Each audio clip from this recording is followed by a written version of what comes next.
خلیفہ اول بلا فصل، یار غار و یار مزار، محبوب خدا اور پہلے مسلمان اور اس امت کے امام حضرت سیدنا ابو بکر صدیق و عتیق رضی اللہ تعالی عنہ، آپ کے ذکر خیر سے ہمارا موضوع چل رہا ہے، اور پچھلے 2 جمعوں پر، پہلے جمعے پر 22 اقوال آپ کے عتیق اور صدیق ہونے کے حوالے سے میں نے آپ کے گوش گزار کیے، اور گزشتہ جمعے پر 22 خصوصیات جو اللہ تعالیٰ نے اور محبوب کریم علیہ الصلاۃ والسلام کی بارگاہ سے صرف اور صرف آپ کو حاصل ہوئی ہیں، وہ میں نے آپ کے سامنے گوش گزار کی تھی۔ تو آج کیونکہ 22 جمادی الاخری کو آپ کا وصال ہے، تو اس لحاظ سے میں 22 کی تعداد کو جو ہے وہ شمار کر رہا ہوں، نسبت حاصل ہو جائے۔ تو آج انشاءاللہ تعالی 22 حدیثیں جو آپ کی شان میں آئی ہیں وہ بھی 22 ہی عرض کریں گے انشاءاللہ۔ سبحان اللہ کہیے ذرا۔ تو حضرات گرامی، حضرت ابو بکر صدیق رضی اللہ تعالی عنہ کو جو اللہ تعالیٰ نے شان اور عظمت عطا فرمائی ہے، وہ اس امت میں کسی اور کو نہیں ملی جو صدیق اکبر کو عظمتوں کا جو اللہ تعالیٰ نے منبع بنایا ہے، اور جن عظمتوں کے ساتھ اللہ تعالیٰ نے صدیق اکبر کو نوازا ہے، وہ اس امت میں کسی اور کو عظمتیں حاصل نہیں ہیں۔ اور قرآن پاک کی آیت کریمہ سے اپنی گفتگو کا آغاز کریں گے کہ اللہ تعالیٰ نے ارشاد فرمایا والذی جاء بالصدق وصدق بہ اولئک ھم المتقون۔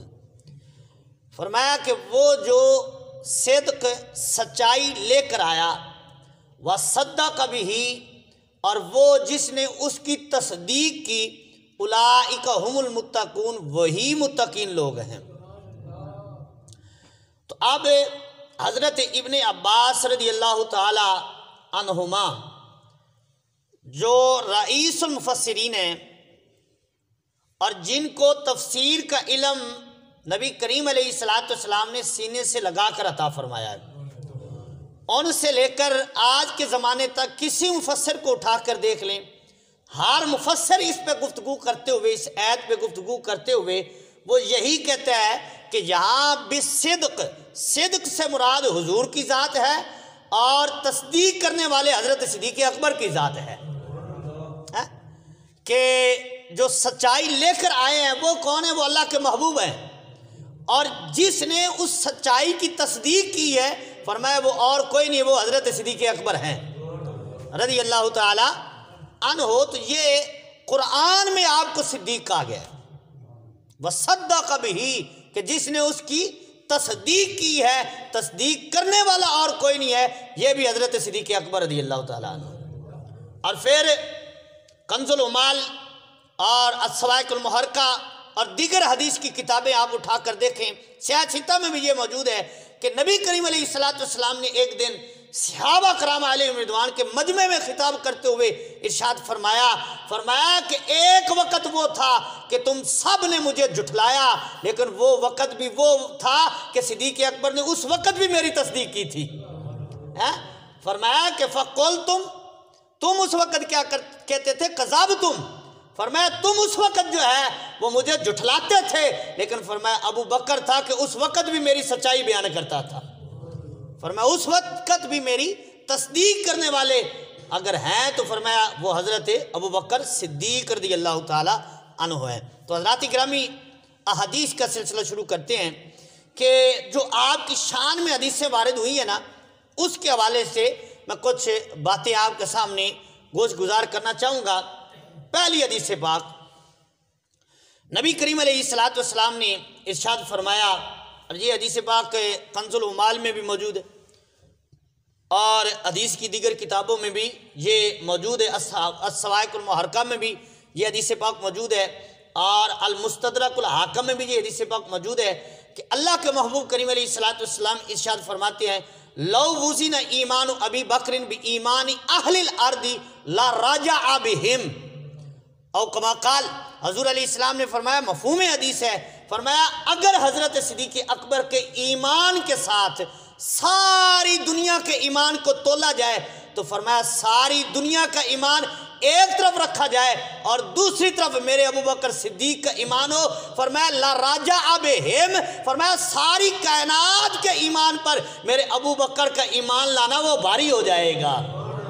کہ جس انداز سے حضرت صدیق اکبر نے حضور کو مانا ہے، جس انداز سے حضور علیہ السلام کی تصدیق حضرت صدیق اکبر نے کی ہے، اور جس انداز سے حضرت صدیق اکبر نے رضی اللہ تعالیٰ عنہ حضور کی ذات پہ سب کچھ قربان کیا، مال بھی قربان کیا، جان بھی قربان کی، اولاد کو بھی قربان کیا، فرمایا وہ اور کوئی نہیں کر سکا، وہ حضرت ابو بکر صدیق ہے۔ تو اس لیے فرمایا اگر سارے زمانے والوں کا ایمان جو ہے وہ ایک پلڑے میں رکھ کر جو ہے وہ حضرت صدیق اکبر کے ایمان کے ساتھ تولا جائے، فرمایا میرے ابو بکر کا ایمان ان سب پہ بھاری ہو جائے گا۔ تو یہ تو ان کے ایمان لانے کی شان ہے، یہ تو ان کے ایمان کا مقام ہے کہ ان کا ایمان سارے لوگوں کے ایمان پر بھاری ہے، تو اللہ نے صدیق اکبر کو شان کتنی عطا فرمائی ہوگی، کیونکہ ہر شے قربان کی۔ حضرت صدیق اکبر کی جب ہم ذات کے بارے میں پڑھتے ہیں تو حضرت صدیق اکبر کے مال کے بارے میں تو ہم سنتے رہتے ہیں، آپ نے سارا مال قربان کیا، آپ نے اپنی ذات بھی قربان کی حضور کے نام پہ، اولاد کو بھی قربان کیا۔ اور ایک دن اس طرح ہوا کہ آپ کے جو بیٹے تھے وہ آپ کے ساتھ اسلام لانے کے بعد اب وہ بھی مسلمان ہو چکے ہیں، اپنے باپ سے گفتگو کر رہے ہیں، اور بیٹا جو ہے نا وہ حضرت صدیق اکبر سے کہنے لگا کہ ابا جان ایک موقع پر ایسا ہوا کہ آپ مسلمانوں کی طرف سے اور میں کافروں کی طرف سے جو لڑنے کے لیے آیا تھا، تو ایک وقت ایسا ہے کہ آپ میری تلوار کے نیچے آ گئے تھے لیکن میں نے باپ سمجھ کر چھوڑ دیا، میں نے آپ پہ وار نہیں کیا۔ تو حضرت صدیق اکبر نے فرمایا بیٹا تو نے تو مجھے چھوڑ دیا تھا، اگر تو میری تلوار کے نیچے آ جاتا تو میں نہ چھوڑتا۔ یہ محبت کا انداز ہے حضرت ابو بکر صدیق رضی اللہ تعالیٰ عنہ، تو یہ حال ہے۔ اور پھر اسی لیے تو حضور نے فرمایا ہے کہ آپ کا ایمان ساری کائنات والوں کے ایمان پہ بھاری ہے، ہر شے آپ نے قربان کی ہے۔ اور اس امت کے سب سے پہلے مبلغ جو ہیں وہ بھی حضرت صدیق اکبر ہے، پہلے مبلغ اور پہلے دعوت اسلام دینے والے حضور کے بعد وہ حضرت ابو بکر صدیق رضی اللہ تعالیٰ نے، اور حضور کے نام پہ مار کھانے والے بھی سب سے پہلے حضرت ابو بکر صدیق ہے۔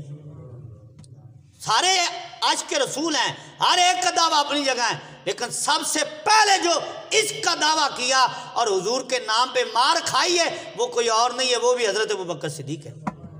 آپ تاریخ پڑھ کر دیکھیں، تاریخ میں سیرت میں یہ موجود ہے کہ جب حضرت صدیق اکبر نے ایمان قبول کیا، اجازت چاہیے حضور میں تبلیغ کرنا چاہتا ہوں، تو سرکار علیہ السلام نے جب وقت کی مناسبت دیکھا تو اجازت عطا فرمائی، تو حضرت صدیق اکبر کافروں کے مجمع میں چلے گئے اور وہاں جا کر اپنے ایمان کا اعلان کر دیا، اور اب کیا ہوا، وہ جو کافر تھے انہوں نے حضرت صدیق اکبر کو پکڑا اور اتنا مارا کہ آپ مرنے کے قریب ہو گئے۔ آپ کا ایک دوست ان کے درمیان حائل ہوا اور ان کو کہا کہ آپ ان کے خاندان کو نہیں دیکھتے کہ ان کا خاندان عرب میں کتنا بڑا ہے، اگر ان کو کچھ ہو گیا تو ان کا قصاص لیا جائے گا، بدلہ لیا جائے گا، تو انہوں نے چھوڑ دیا۔ اور اب راوی یہاں کہتے ہیں کہ حضرت صدیق اکبر کو اتنا مارا گیا کہ آپ کے ناک اور رخسار کا فرق ختم ہو گیا، یعنی اتنی سوجن ہو گئی، اتنا آپ کو حضور کے نام پر جو ہے وہ انہوں نے مارا کہ ناک اور رخسار کا فرق ختم ہو گیا، بے ہوش ہو گئے۔ کچھ دیر بعد اور کچھ وقت گزرنے کے بعد جب آپ کو ہوش آیا نا تو آپ کی ماں نے کہا بیٹا کوئی شے کھا لے، تو فرمایا میں نے کوئی شے کھانی نہیں، پہلے مجھے یہ بتاؤ میرے محبوب کا کیا حال ہے،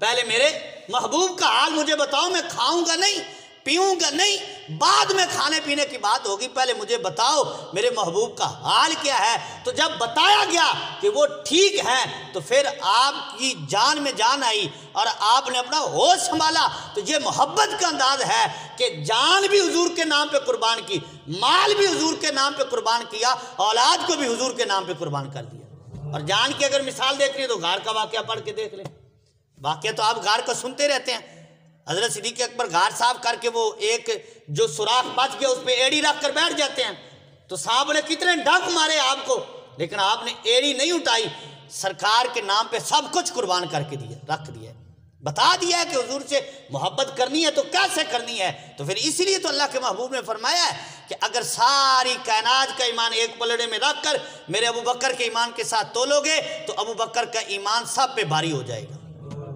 تو حدیثوں کا سلسلہ آگے بڑھاتے ہیں۔ دوسری حدیث پاک ہے، نبی کریم علیہ السلام نے ارشاد فرمایا ما ولد علی آدم فی ذریتہ بعد النبیین والمرسلین افضل من ابی بکر او کما قال۔ حضور علیہ السلام نے فرمایا کہ حضرت آدم علیہ السلام کی اولاد میں کوئی بندہ ایسا پیدا ہی نہیں ہوا جو حضرت صدیق اکبر سے نبیوں اور رسولوں کے بعد افضل ہو۔ اب یہاں صرف امت کی بات نہیں ہے، حضرت آدم علیہ السلام کی ساری اولاد کی بات ہے۔ اکثر تو یہی کہا جاتا ہے کہ آپ حضور کی امت میں سب سے افضل ہیں، حضور کی امت میں سب سے افضل ہیں، لیکن حضرت صدیق اکبر جیسے پہلی امتوں میں بھی کوئی نہیں ہے۔ تو اس لیے حضور نے فرمایا نبی اور رسولوں کے بعد حضرت آدم علیہ السلام کی اولاد میں ایسا کوئی ہوا ہی نہیں ہے جو حضرت صدیق اکبر سے افضل ہو سکے۔ فرمایا سب سے افضل جو ہیں وہ حضرت ابو بکر صدیق رضی اللہ تعالی عنہ، آپ کی ذات گرامی ہے۔ اور پھر جہاں اس کے ساتھ ہی دوسری حدیث پاک بھی آپ اسی حوالے سے سن لیں، یہ تاریخ مدینہ میں حدیث پاک، تاریخ مدینہ تاریخ دمشق، اس کی جلد نمبر 30 ہے اور صفحہ نمبر 155 پہ یہ حدیث پاک موجود ہے کہ حضرت جابر بن عبداللہ رضی اللہ تعالیٰ عنہ کہتے ہیں کہ ہم حضور کی بارگاہ میں بیٹھے تھے کہ سرکار علیہ السلام نے اچانک ارشاد فرمایا ابھی تمہارے پاس ہے وہ بندہ آئے گا جو میرے بعد میری امت میں سب سے افضل ہوگا۔ یہ سرکار کا خطاب ہے۔ اور آگے ارشاد فرمایا وہ ساری امت میں افضل ہے، اور پھر اس کی جو شفاعت ہے نا وہ قیامت کے دن نبیوں کی جیسی شفاعت کرے گا۔ حضرت جابر بن عبداللہ رضی اللہ تعالیٰ فرماتے اب ہم دیکھنے لگ گئے، تجسس پیدا ہو گیا کہ وہ کون شخص ہے جس کی سرکار اتنی اہمیت کے ساتھ شان کو بیان کر رہے ہیں۔ تو ہم اب دروازے کی طرف دیکھ رہے تھے کہ کون آتا ہے، تو وہ مدینے والے تو جانتے ہیں نا کون آ رہا ہے، کون جا رہا ہے۔ تو حضرت جابر بن عبداللہ کہتے ہیں جب ہم نے دروازے کی طرف دیکھا تو کوئی اور نہیں آیا، حضرت ابو بکر صدیق آ رہے تھے۔ سرکار نے پہلے ہی بتا دیا کہ یہ ساری امت میں افضل ہے۔ اور پھر حضرت جابر بن عبداللہ رضی اللہ تعالیٰ عنہ جہاں بیان کرتے ہیں، آپ فرماتے ہیں کہ ہم نے دیکھا جب صدیق اکبر حضور کی خدمت میں آئے تو سرکار کھڑے ہو گئے، سرکار علیہ السلام نے گلے سے لگا لیا اور گلے سے لگا کر ان کی پیشانی کو بوسہ بھی عطا فرمایا۔ تو یہ تو حضور علیہ السلام کی بارگاہ میں حضرت صدیق اکبر رضی اللہ تعالیٰ عنہ کی شان کا حال ہے، حضور گلے سے بھی لگا رہے ہیں اور بوسے بھی عطا فرما رہے ہیں، اور فرما رہے ہیں وہ سب سے افضل ہیں۔ تو چوتھی حدیث پاک جو نبی کریم علیہ السلام نے ارشاد فرمایا، حضرت عمر ابن العاص رضی اللہ تعالیٰ عنہ راوی ہیں، کہتے ہیں ہم نے نبی کریم علیہ السلام سے سوال کیا ایو الناس احب الیکا، کہ آپ کو سب سے زیادہ محبوب کون ہے؟ تو سرکار علیہ السلام نے فرمایا ابو بکر۔ فرمایا سب سے محبوب مجھے حضرت صدیق اکبر ہیں۔ اور یہ روایت حضرت عائشہ صدیقہ رضی اللہ تعالیٰ عنہا سے بھی روایت مروی ہے کہ آپ نے حضور علیہ السلام سے سوال کیا یا رسول اللہ آپ کو سب سے محبوب کون ہے اپنی امت میں؟ تو سرکار نے فرمایا ابو ہاں تیرا باپ، یعنی حضرت ابو بکر صدیق رضی اللہ تعالیٰ عنہ۔ پھر عرض کی یا رسول اللہ ثم من، ان کے بعد کون محبوب ہے؟ فرمایا ان کے بعد اگر کسی کا نمبر ہے تو وہ حضرت فاروق اعظم کا نمبر ہے، ثم عمر رضی اللہ تعالیٰ عنہ۔ تو یہ ترتیب پوری ایک ترتیب ہے اور اس پہ پورا ایک موضوع ہے، وہ انشاءاللہ تعالیٰ میں عرض کروں گا۔ ابھی جو میں موضوع کر رہا ہوں احادیث کا سلسلہ ہے۔ تو پانچویں حدیث پاک حضرت ابو ہریرہ رضی اللہ تعالیٰ عنہ، آپ راوی ہیں، آپ فرماتے ہیں کہ نبی کریم علیہ السلام نے ایک دن خطاب کرتے ہوئے ارشاد فرمایا اتانی جبریل، سرکار علیہ السلام فرماتے میرے پاس جبریل آئے، وآخذ بیدی، اور میرا ہاتھ پکڑا، فارانی باب الجنتی الذی تدخل منہ امتی۔ نبی کریم علیہ السلام فرماتے ہیں کہ جبریل میرے پاس آئے اور میرا بازو ہاتھ پکڑ کرنا مجھے جنت کا وہ دروازہ دکھایا جس دروازے سے میری امت داخل ہوگی۔ اللہ اکبر، یہ سرکار علیہ السلام ہے، دروازہ جنت کا دیکھ رہے ہیں۔ اچھا، اب صدیق اکبر حضور کی بارگاہ میں حاضر ہیں۔ صدیق اکبر نے عرض کی فقال ابو بکر وددت انی کنت معک حتی انظر الیہ۔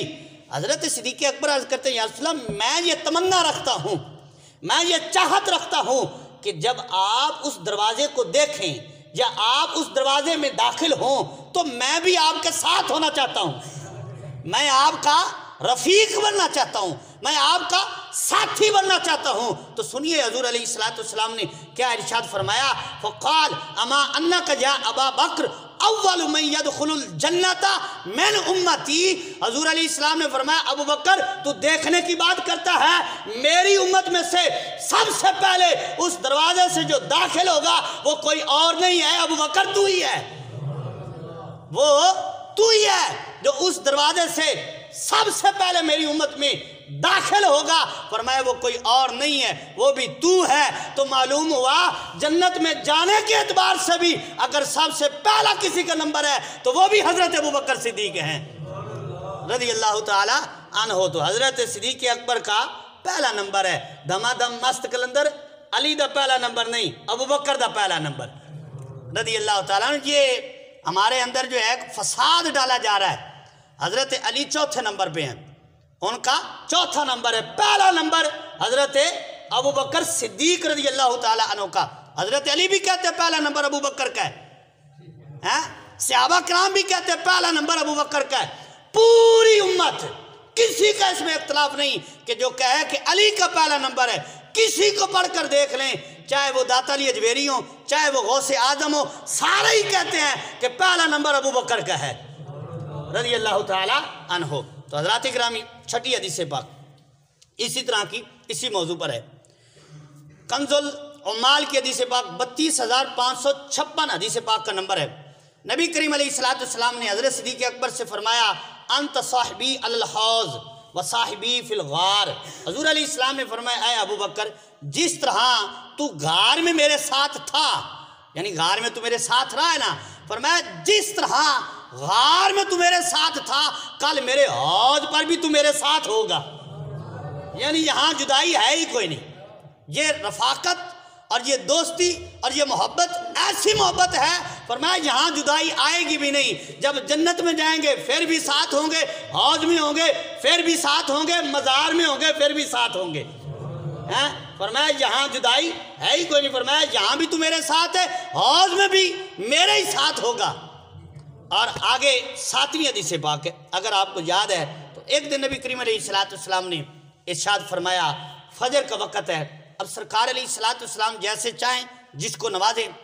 نبی کریم علیہ السلام نے صبح فجر کی نماز ادا فرما کر صحابہ کرام علیہ رضوان سے مخاطب ہوئے، اور سرکار علیہ السلام نے فرمایا کہ آج روزہ کس کا ہے؟ تو حضرت صدیق اکبر نے آج کی یا رسول اللہ میرا روزہ ہے، میں روزہ دار ہوں۔ اب دوسرا سوال سرکار علیہ السلام نے صحابہ کرام سے فرمایا کہ آج جنازہ کس نے پڑھا ہے؟ کہ کوئی ایسا ہے جس نے جنازہ ادا کیا ہو؟ تو حضرت صدیق اکبر نے آج کی یا رسول اللہ میں ادا کر کے آ رہا ہوں۔ اچھا، پھر تیسرا سوال کیا تو نبی کریم علیہ السلام نے فرمایا آپ میں سے کوئی ایسا بندہ ہے جس نے مسکین کو کھانا کھلایا ہو؟ صدیق اکبر عرض کرتے یا رسول اللہ میں نے کھلایا ہے۔ سارے کام صدیق کر کے آ رہے ہیں، اللہ اکبر۔ اسی لیے تو حضرت علی اور حضرت فاروق اعظم دونوں کے یہ جملے حدیث میں موجود ہیں۔ آپ کہتے ہیں کہ ہم نے جب بھی چاہا کہ ہم کسی کام میں حضرت صدیق اکبر سے نیکی کے کام میں سبقت لے جائیں، فرمایا ہم نے ابھی سوچا ہوتا تھا ابو بکر ہمارے سوچنے سے پہلے ہی کر لیتے تھے، پہلے کر لیتے، سبقت لے جاتے تھے۔ اور تو سرکار علیہ السلام نے فرمایا، اب چوتھا سوال، سرکار علیہ السلام نے فرمایا تم میں سے کوئی ایسا بندہ ہے جس نے مریض کی عیادت کی ہو، یعنی مریض بیمار ہو اس کو پوچھ کر آیا ہو؟ حضرت صدیق اکبر عرض کرتے یا رسول اللہ میں نے پوچھا ہے، میں مریض کی عیادت کر کے آ رہا ہوں۔ تو چاروں کام حضرت صدیق اکبر کر کے آ رہے ہیں، ان میں جمع ہو گئے۔ اب اگلا جملہ سنیے، حضور علیہ السلام نے فرمایا اے میرے صحابہ کرام، اے میرے غلاموں، جس میں یہ کام اکٹھے ہو جائے نا، ایک دن میں جو بندہ یہ کام کر لیتا ہے اس کے لیے جنت واجب ہو جاتی ہے، اس کے لیے جنت واجب ہو جاتی ہے۔ تو یہ کام بھی صدیق اکبر کی ذات میں موجود ہے۔ اللہ اکبر۔ اور پھر حضرت ام المومنین عائشہ الصدیقہ طیبہ رضی اللہ تعالی عنہا، آپ ایک دن حضور علیہ الصلوۃ والسلام کی بارگاہ میں حاضر ہیں اور سرکار علیہ الصلوۃ والسلام کا سر انور آپ کی گود میں ہے۔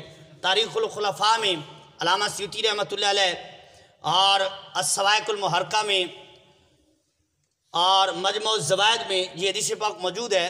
حدیث آپ نے پہلے بھی سنی ہوگی، برکت کے لیے پھر سماعت کر لیں۔ حضرت عائشہ رضی اللہ تعالی عنہا حضور علیہ السلام کی بارگاہ میں عرض کرتی ہیں، یا رسول اللہ علیہ الصلوۃ والسلام تارے بڑے چمک رہے تھے، آج کی یا رسول اللہ یہ تاروں کی جیسی آپ کے کسی غلام کی نیکیاں ہیں؟ تو سرکار نے فوراً فرمایا، سوچا بھی نہیں، فرمایا میرے عمر کی رضی اللہ تعالیٰ عنہ۔ اب دیکھیں اس سوال کا جواب دینے کے لیے کتنی چیزوں کی ضرورت ہے، اور سرکار کا علم بھی پھر دیکھیں۔ ایک سوال ہے، اس میں جواب میں بہت ساری چیزوں کی ضرورت ہے۔ اب جس نے جواب دینا ہے نا، پہلی بات تو یہ ہے کہ تاروں کو پتہ ہو کہ یہ کتنے ہیں، تاروں کا پتہ ہو یہ کتنے ہیں، اور پھر حضور علیہ الصلوۃ والسلام کو یہ بھی پتہ چل ہو کہ میرے جتنے غلام ہیں، جتنے بھی صحابہ کرام ہیں، اور وہ 1,24,000 کم و بیش، اور بعد میں 1,40,000 کی تعداد لکھی ہے۔ فرمایا کہ یہ بھی پتہ ہو کہ 1,40,000 بندوں میں کس کس کی کتنی کتنی نیکیاں ہیں۔ تو یہ جواب دینے کے لیے یہ سارا ہی ضروری چاہیے۔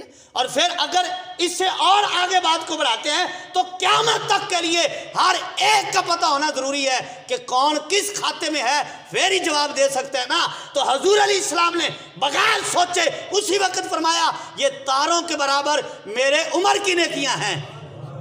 یہ حضور کا علم ہے۔ عمر کی نیکیاں تو حضرت عائشہ الصدیقہ رضی اللہ تعالی عنہا، آپ کے چہرہ مبارکہ پر تھوڑی سی پریشانی ظاہر ہوئی۔ سرکار نے فرمایا، اچھا تو کہ پریشان ہو رہی، میں نے عمر کا نام لیا ہے، آج کی یا رسول اللہ میں نے سمجھا شاید میرے باپ کا نام ہو، شاید میرے باپ صدیق اکبر کا نام آ جائے کہ ان کی اتنی نیکیاں ہیں۔ تو نبی کریم علیہ الصلوۃ والسلام نے فرمایا، اے عائشہ ان کی کیا بات کرتی ہے، میرے عمر کی ساری زندگی کی نیکیاں ایک طرف رکھی جائیں، اور ابو بکر کی گار والی نیکی ایک ہی جو ہے وہ عمر کی ساری نیکیوں پہ بھاری ہو جاتی ہے۔ اللہ اکبر۔ تو یہ فاروق اعظم ہیں یارو، ان کی نیکیوں پہ بھی ابو بکر کی نیکیاں بھاری ہیں، تو ہم کس بات کی مولی ہیں؟ ہم کون ہوتے ہیں ان کی ذات پہ اعتراض کرنے والے؟ اور پھر علامہ سیوطی نے تاریخ الخلفاء میں ایک اور بھی بڑی پیاری روایت لکھی ہے، برکت کے لیے وہ بھی سماعت کر لیں۔ حضور نبی کریم علیہ الصلوۃ والسلام نے ارشاد فرمایا کہ ایک دن میں نے حضرت جبریل امین سے ارشاد فرمایا کہ اے جبریل تو میرے عمر کی شان بیان کر، میرے عمر کی شان بیان کر۔ تو حضرت جبریل پتہ ہے کیا عرض کرتے ہیں؟ حضرت جبریل امین عرض کرتے ہیں، یا رسول اللہ اگر میں جبریل کو حضرت نوح علیہ السلام جتنی زندگی ملے، حضرت نوح علیہ السلام کی زندگی کتنی ہے؟ اب جو تاریخ نگار ہیں، مورخین ہیں یا سیرت نگار ہیں، وہ کہتے ہیں کہ حضرت نوح علیہ السلام نے 950 سال تبلیغ کی ہے، زندگی اس سے بھی زیادہ، بعد میں 1500 سال بھی لکھی ہے، جتنی بھی زندگی ہے 950 سال ہی لگا لیں۔ 950 سال حضرت جبریل کہتے ہیں میں آپ کے عمر کی شان بیان کروں، لیکن پھر بھی ان کی شان بیان کر نہیں سکتا، بیان کرنے والے جبریل ہوں، اور زندگی حضرت نوح علیہ السلام جتنی ہو، تو حضور کے ایک غلام حضرت عمر کی شان نہیں بیان ہو سکتی۔ اور عمر تو وہ ہیں جو کہ حضرت صدیق اکبر کی نیکیوں میں سے ایک نیکی ہے، ان کی نیکیاں ایک نیکی کے برابر نہیں ہے، تو پھر صدیق اکبر کی شان کا عالم کیا ہوگا؟ صدیق اکبر کی شان کا عالم کیا ہوگا؟ پھر یہاں یہ بھی کہنے دو کہ یہ شان ہے خدمتگاروں کی، یہ شان ہے خدمتگاروں کی، تو پھر سرکار کا عالم کیا ہوگا؟ اللہ اکبر۔ تو یہ حضور کے غلاموں کی شان ہے۔ تو حضرات گرامی تھوڑی سی بات کو احادیث کے سلسلے میں آگے بڑھاتے ہیں۔ یہ غالباً 10ویں حدیث پاک ہے کہ ایک شخص، نبی کریم علیہ الصلوۃ والسلام نے ارشاد فرمایا کہ ایک شخص جو ہے نا جب جنت میں داخل ہوگا، جنت میں جائے گا، تو جنتی جو لوگ ہیں نا اس کو دیکھ کر اس کا استقبال کریں گے۔ جنت میں ایک شخص ایسا ہے جس کا استقبال ہونا ہے، مرحبا مرحبا، یہ صدائیں بلند ہوگی، خوش آمدید ہے آنے والے. ہمارے یہاں کوئی مہمان آئے، بڑا مہمان ہو، تو ہم کیا کرتے ہیں؟ گھر سے نکل کے اس کا استقبال کرتے ہیں. اچھا کوئی پیر صاحب ہمارے آ جائیں، پیر صاحب، تو ہم کتنا جو استقبال میں کتنا کچھ لگا دیتے ہیں، راستے سجا دیتے ہیں، پھولوں کے انتظام کرتے ہیں، جو کچھ ہمیں میسر ہو گھر کا سب کچھ لگا کے استقبال میں لگا دیتے ہیں کہ ہمارے پیر صاحب آ رہے ہیں. اور حضور علیہ الصلوۃ والسلام کیا فرماتے ہیں؟ جنت میں بھی ایک بندے کا استقبال ہونا ہے، جنت میں بھی ایک بندے کا استقبال ہوگا. جب وہ جنت میں جائیں گے تو مرحبا مرحبا، خوش آمدید یہ صدائیں بلند ہوگی. حضرت صدیق اکبر نے عرض کی یا رسول اللہ وہ کون ہوگا؟ سرکار نے فرمایا تو ہوگا. اللہ اکبر، فرمایا آپ ہوگے جس کا استقبال جنت میں بھی کیا جائے گا. اللہ اکبر، یہ تو شان ہے. تم جنتی ہونے پہ بحث کر رہے ہو، حضور فرماتے ہیں جنت میں ان کا استقبال ہوگا. اللہ اکبر جی. اللہ تعالیٰ نے ان کو مقام اور مرتبہ عطا فرمایا ہے کہ حضور علیہ الصلوۃ والسلام فرماتے ہیں کہ میرے ابو بکر ہیں جن کا جنت میں بھی استقبال کیا جائے گا. اللہ اکبر. تو حضرات گرامی، بات کو حدیث کے سلسلے میں جو بات شروع کی تھی آگے بڑھاتے ہیں. حضور نبی کریم علیہ الصلوۃ والسلام نے جب غار کا واقعہ آپ سماعت کرتے ہیں، غار کے موقع پر جب حضرت صدیق اکبر عرض کرتے ہیں یا رسول اللہ مجھے پیاس بڑی لگی ہے، تو سرکار علیہ الصلوۃ والسلام نے فرمایا یہ غار کے کنارے پہ نا پانی ہے، جا کے پی لے. اللہ اکبر. اب حضرت صدیق اکبر نے، آپ کو پتہ ہے کہ حضرت صدیق اکبر غار میں پہلے گئے تھے. حضرت صدیق اکبر نے غار کو صاف کیا تھا، جتنے سوراخ تھے وہ بند کر دیے تھے. اور سرکار علیہ السلام فرماتے ابو بکر یہ غار کے کنارے پہ نہر ہے. اچھا اب صدیق اکبر نے یہ نہیں کہا کہ یا رسول اللہ میں نے تو صاف کی، یہاں پانی کیسے آ گیا؟ پہلے تو میں آیا ہوں غار میں، یہاں پانی کیسے آ گیا؟ نا ان کو پتہ ہے، یقین ہے. جب حضور نے کہہ دیا پہلے تھا یا نہیں تھا، اب حضور کی زبان سے نکل گیا ہے تو پانی موجود ہوگا، پانی موجود ہوگا. تو حضرت صدیق اکبر غار کے کنارے پر گئے، پانی پیا، پانی پی کر واپس آئے. سرکار نے فرمایا ابو بکر یہ پانی پیا ہے؟ آج کی یا رسول اللہ پیا ہے. فرمایا کیسا تھا؟ کیسا تھا؟ تو سرکار علیہ الصلوۃ والسلام کے پوچھنے پہ حضرت صدیق اکبر عرض کرتے یا رسول اللہ کیا بتاؤں، شہد سے میٹھا، دودھ سے سفید، اتنی لذت پانی میں ایسا کبھی پیا ہی نہیں ہے. تو سرکار علیہ الصلوۃ والسلام نے فرمایا اے ابو بکر، جب اب حضرت صدیق اکبر عرض کرتے یا رسول اللہ یہ پانی کیسا تھا؟ تو سرکار نے فرمایا پیارے جب تو نے کہا نا کہ مجھے پیاس لگی ہے تو اللہ تعالیٰ نے جبریل کو حکم دیا کہ اے جبریل میرے محبوب کے یار کو پیاس لگی ہے، جا ایک جنت کی جو نہر ہے نا اس کا کنیکشن غار سے جوڑ دے. اللہ اکبر، ایک نہر کا کنیکشن غار سے جوڑ دے. یہ تو شان ہے ان کی. جب یہ بات سنی نا تو حضرت صدیق اکبر کے آنسو آ گئے. عرض کی یا رسول اللہ علیہ الصلوۃ والسلام میری اتنی شان ہے، میرا اللہ کی بارگاہ میں اتنا مقام ہے کہ جنت کی نہر جو ہے اس کا کنیکشن غار سے جڑ جائے. تو اب نبی کریم علیہ الصلوۃ والسلام نے پتہ کیا فرمایا؟ سرکار علیہ السلام نے فرمایا ابو بکر تو یہ بات کر رہا ہے. اب یہاں لسان المیزان اور بلکہ دوسری کتاب کا یہ صدیق اکبر کی شان میں دعوت اسلامی نے جو کتاب لکھی اس میں بھی موجود ہے. حضور علیہ الصلوۃ والسلام نے فرمایا، ریاض النظرہ میں بھی موجود ہے. محبوب کریم علیہ السلام نے فرمایا ابو بکر تو شان کی بات کرتا ہے.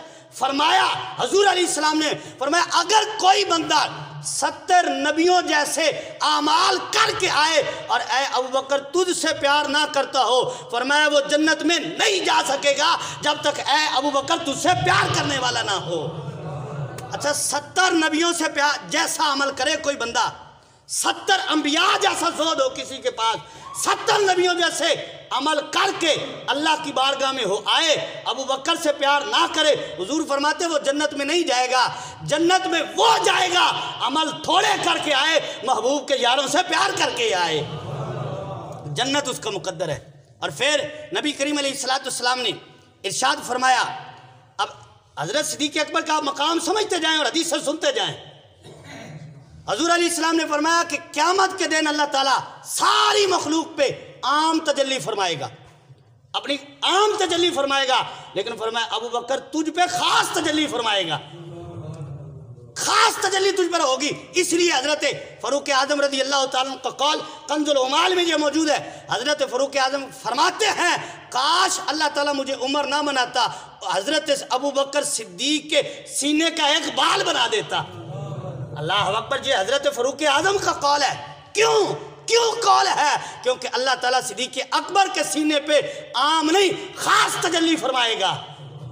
خاص تجلی اللہ تعالیٰ حضرت ابو بکر صدیق رضی اللہ تعالیٰ عنہ کو عطا فرمائے گا۔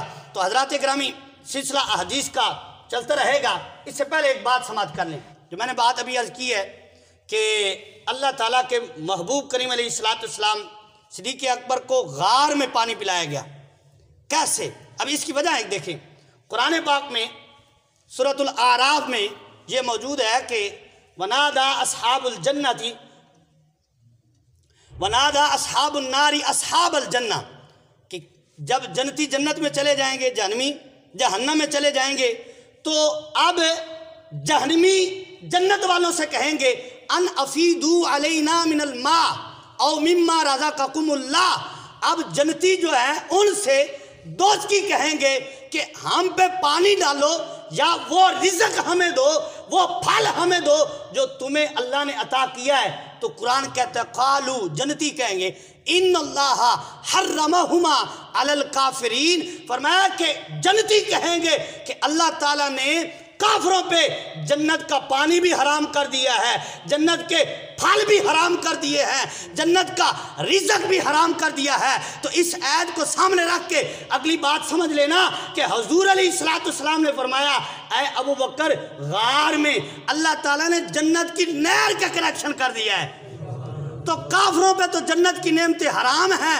تو حضور علیہ السلام نے اپنے یار ابو بکر کو دنیا میں جنت کا پانی پلا کے بتا دیا ہے کہ ان کے بارے میں شک نہ کرنا، اللہ نے ان کو پہلے ہی جنتی بنا دیا ہے، پہلے ہی جنتی بنا دیا، جنت کی نعمتیں بھی کھلا دی ہیں۔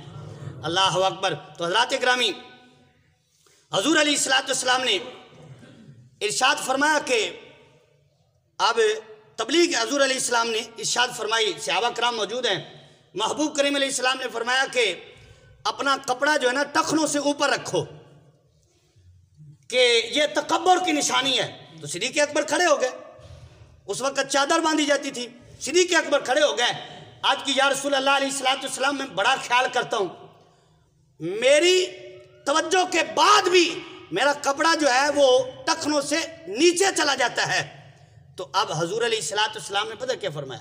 اب یہ نہیں فرمایا کہ اے ابو بکر خیال کیا کر، کپڑا جو ہے اس کو اوپر رکھا کر۔ اب یہ ہے دل کی حالت، تکبر جو ہے نا یہ دل کی حالت ہوتی ہے، اس کا کسی کو نہیں پتہ کہ کون کیسے عبادت کر رہا ہے، کس وجہ سے ہے، کس کی حالت، دل کی حالت کیا ہے، کوئی نہیں جان سکتا۔ لیکن حضرت صدیق اکبر جب عرض کرتے نا یا رسول اللہ علیہ السلام میرا کپڑا توجہ کے بغیر بھی جو ہے وہ لٹک جاتا ہے، تو حضور علیہ السلام نے فرمایا ابو بکر تیری خیر ہے، یہ تیرے لیے نہیں ہے، فرمایا یہ حکم ہے تیرے لیے نہیں ہے، تیرا لٹک بھی جائے تو تکبر کی وجہ سے نہیں لٹکاتا۔ اللہ اکبر۔ تو یہ مقام ہے ان کا حضور کی بارگاہ میں کہ سرکار ان کے دل کی حالت کو بھی جان رہے ہیں، بتا رہے ہیں۔ فرمایا میرا یار اگر ان کا کپڑا لٹک بھی گیا تو وہ تکبر کی وجہ سے نہیں ہوگا، کیونکہ اللہ نے ان کو متقین کا بھی سردار بنایا ہے۔ کیونکہ قرآن میں نا وَسَيُجَنَّبُهَا الْأَتْقَى، اتقا یہاں صدیق اکبر ہے۔ حضرت امام جعفر صادق رضی اللہ تعالیٰ عنہ آپ فرماتے ہیں کہ یہ سورۃ اللیل کی آخری 5 آیتیں جو ہے نا یہ کسی اور کی شان میں نہیں نازل ہوئی، یہ حضرت صدیق اکبر کی شان میں نازل ہوئی ہیں، اور جس میں اللہ تعالیٰ نے حضرت ابو بکر کو اتقا فرمایا ہے، یعنی سب سے بڑے متقی۔ آپ جیسا کوئی متقی بھی کوئی نہیں ہے اور آپ جیسا پرہیزگار بھی اس امت میں کوئی نہیں ہے۔ سرکار نے فرمایا ابو بکر یہ حکم تیرے لیے نہیں ہے، یہ باقیوں کے لیے۔ کیوں کہ آپ ایسا نہیں کرتے، آپ تکبر کی وجہ سے نہیں کرتے۔ ابن عمر رضی اللہ تعالیٰ عنہ، یہ حضرت فاروق اعظم کے بڑے صاحبزادے ہیں، فقیہ صحابی ہیں، بڑے جلیل القدر صحابی ہیں۔ آپ رضی اللہ تعالیٰ عنہما، یہ کنز العمال اور دیگر حدیث کی کتابوں میں موجود ہے حدیث پاک، آپ اب اپنا آپ کا قول ہے، آپ کہتے ہیں کہ کننا فی زمان النبی صلی اللہ تعالیٰ علیہ وسلم لا نعدل بی ابی بکر احدا، اب یہ صحابہ کرام کا قول ہے۔ حضرت ابن عمر رضی اللہ تعالی عنہما آپ کہتے ہیں کہ ہم نبی کریم علیہ السلام کی ظاہری حیات میں حضرت ابو بکر جیسا کسی کو سمجھتے ہی نہیں تھے۔ سب سے پہلا مقام حضور کے بعد اس امت میں صحابہ کرام میں بھی تھا تو وہ کسی اور کا نہیں، وہ حضرت ابو بکر صدیق رضی اللہ تعالی عنہ کا تھا۔ صحابہ کرام بھی کہتے ہیں کہ ہم بھی سب سے زیادہ مقام اور سب سے پہلا مقام جو ہے حضور کے بعد حضرت ابو بکر صدیق رضی اللہ تعالیٰ عنہ کو دیتے تھے، اور ان کے برابر ہماری جماعت میں، کن کی جماعت میں؟ صحابہ کرام کی جماعت میں۔ یہ 14 صدی کی کسی جماعت کی بات نہیں ہو رہی، یہ صحابہ کرام کی بات ہو رہی ہے، جن کو حضور علیہ السلام نے یہ گارنٹی اور بشارت سنائی ہے۔ سرکار نے فرمایا لا تمس النار من رآنی او رآ من رآنی او کما قال، حضور علیہ السلام نے فرمایا جس نے مجھے دیکھ لیا وہ جہنم سے آزاد ہو گیا۔ یہ اس جماعت کی شان بیان ہوئی ہے جس نے حضور کو دیکھا ہے، اور جس کی یہ شان ہے، جو اس امت میں اعلیٰ جماعت ہے، جس جماعت کے برابر کی کوئی جماعت نہیں ہے، وہ جماعت کہتی ہے کہ ہم حضور کے بعد اگر کسی کا مقام سمجھتے تھے تو وہ حضرت ابو بکر صدیق رضی اللہ تعالیٰ عنہ ہیں۔ سب سے پہلا نمبر اور سب سے بلند مقام صحابہ کرام میں جس کا سمجھا جاتا تھا حضور کے بعد، وہ حضرت ابو بکر صدیق رضی اللہ تعالیٰ عنہ۔ اچھا، وہ اعلیٰ جماعت جن کے بارے اللہ تعالیٰ فرمائے اولئک ہم المتقون، فرمائے وہ پکے مومن ہیں، جن کو قرآن کہے یہ پکے مومن ہیں۔ آج کا کوئی 14 صدی سے اٹھ کر کوئی کہے کہ وہ مومن نہیں تھے تو ان کے کہنے سے کیا ہوگا؟ قرآن کہتا ہے اولئک ہم المؤمنون حقا، فرمایا ان کے ایمان میں شک ہے ہی کوئی نہیں، یہ پکے مومن ہیں۔ اور پھر ساتھ فرمایا وَكُلًّا وَعَدَ اللَّهُ الْحُسْنَى، فرمایا ان سب سے اللہ نے جنت کا وعدہ فرما لیا ہے۔ سب سے جنت کا وعدہ، سب پکے مومن۔ اور پھر تیسری جگہ اللہ تعالیٰ نے کیا فرمایا؟ فرمایا وَلَقَدْ عَفَا عَنْكُمْ، فرمایا اللہ نے ان سب کو معاف کر دیا ہے۔ اور چوتھی آیت فرمایا رضی اللہ عنہم ورضوا عنہ، فرمایا اللہ ان سے راضی، یہ اللہ سے راضی۔ یہ وہ جماعت ہے جن کی اللہ تعالیٰ قرآن میں شان بیان کر رہا ہے۔ اچھا، تو اور میں حضور کی شفاعت سے جنت میں جائیں گے۔ اچھا، جب جنت میں جائیں گے نا تو اس وقت اللہ تعالیٰ مومنین سے یہ خطاب فرمائے گا کہ انا راد، اے میرے بندوں میں تم سے راضی ہو گیا، اب کے بعد میں تم سے ناراض نہیں ہوں گا۔ اچھا، یہ خطاب رضی اللہ تعالیٰ فرمائے گا کہ اے بندوں میں تم سے راضی ہو گیا، یہ خطاب کب حاصل ہوگا؟ جب ہم جنت میں جائیں گے، اس سے پہلے نہیں۔ لیکن حضور کے صحابہ کرام علیہ رضوان، یہ پاکیزہ جماعت جس کی میں بات کر رہا تھا، یہ خطاب اللہ تعالیٰ نے ان کو ان کی زندگیوں میں عطا کر دیا اور قرآن میں عطا کر دیا۔ فرمایا رضی اللہ عنہم ورضوا عنہ، فرمایا اللہ تم سے راضی ہو گیا، تم اللہ سے راضی ہو گئے۔ اچھا، اب یہ چاروں آیتیں سامنے رکھیں جو میں بات کرنے لگا ہوں۔ جن سے اللہ راضی ہو، آج کو کوئی نہ بھی راضی ہو تو ان کو کیا؟ جن سے اللہ راضی ہو، جن کے بارے قرآن کا یہ پکے مومن، جن کے بارے قرآن کے جنت کا وعدہ ان سے، جن کے بارے قرآن کے اللہ نے ان کو معاف کر دیا ہے، تو ان جیسی کوئی جماعت اس دنیا میں ہوگی؟ وہ پاکیزہ جماعت ہے۔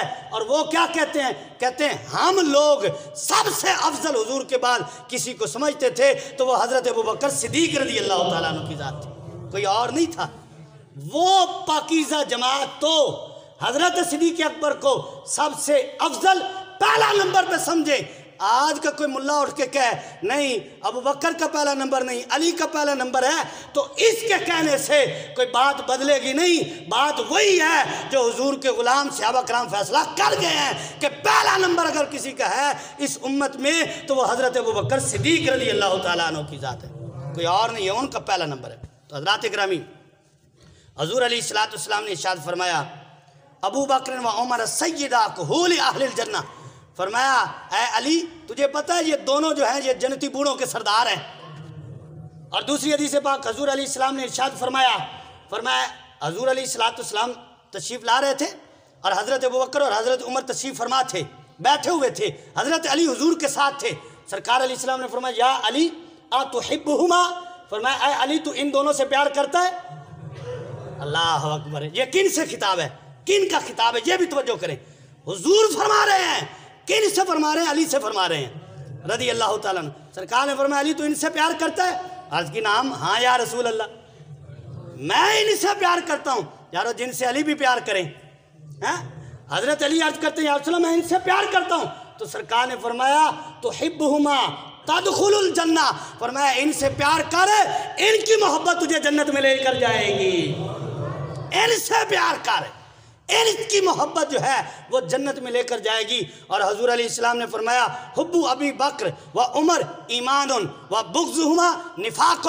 فرمایا ان دونوں سے محبت کرنا یہ ایمان ہے، اور ان سے بغض رکھنا جو ہے وہ نفاق، منافقت ہے. اور پھر اگلی حدیث پاک، وقت کا مجھے خیال ہے، حضور علیہ السلام نے ارشاد فرمایا حب ابی بکر و شکرہ واجب علی امتی. حضور علیہ السلام نے فرمایا ابو بکر کی محبت بھی میری امت پر واجب ہے. ابو بکر کی محبت ہے میری امت پر واجب ہے. کون فرما رہے ہیں؟ حضور فرما رہے ہیں. جو حضور کا امتی ہوگا وہ عمل کرے گا. سرکار فرماتے ہیں ان سے محبت کرنا واجب ہے. اور پھر فرمایا وَشُكْرُهُ واجب، ان کا شکر ادا کرنا، شکریہ ادا کرنا یہ بھی واجب ہے. کیونکہ اسلام پر ہمیں عزت کس نے دی؟ اسلام نے. بولیے ذرا ہمیں کس نے عزت دی؟ اسلام نے. تو اسلام ہمارا محسن ہے. تو اسلام پر بھی حضرت ابو بکر صدیق کے احسان آج بھی موجود ہے. اسلام آج بھی صدیق اکبر کا مقروض ہے. حضور علیہ السلام نے فرمایا نہیں کہ میں نے سب کے احسانوں کا بدلہ جو ہے وہ اتار دیا ہے، ادا کر دیا ہے. فرمایا ابو بکر وہ ہیں جن کے احسان کا بدلہ میں نے نہیں دیا، ان کے احسانوں کا بدلہ اللہ تعالیٰ قیامت کے دن خود عطا فرمائے گا. خود عطا فرمائے گا، خود اللہ تعالیٰ عطا فرمائے گا. تو ہم اسلام کی بات کرتے ہیں، ہم اسلام کی بات کرتے ہیں. یارو جو تمہارا اسلام ہے نا، جس اسلام نے ہمیں اس کائنات میں، دنیا میں، قبر میں، دنیا میں، قبر میں، حشر میں، قیامت میں عزت دینی ہے، وہ اسلام تو آج بھی صدیق اکبر کا مقروض ہے. حضور علیہ السلام نے اس لیے فرمایا کہ ابو بکر کی محبت بھی میری امت پر واجب ہے، اور ان کا شکریہ ادا کرنا بھی میری امت پر واجب ہے. کہ جس طرح صدیق اکبر نے رضی اللہ تعالی عنہ نے اسلام کی خدمت کی ہے، فرمایا اس طرح نہ کوئی خدمت کر سکا ہے اور نہ کسی نے کی ہے. تو اس لیے فرمایا ان کی محبت ہی ایمان ہے، اور ان کی محبت ہی جو ہے وہ مسلمانوں کو، اللہ کے بندوں کو جنت میں لے کر جائے. تو حضرات اکرامی تقریباً 22 سے زیادہ حدیثیں ہو گئی ہیں جو میں نے آپ کے گوش گزار کر دی ہیں.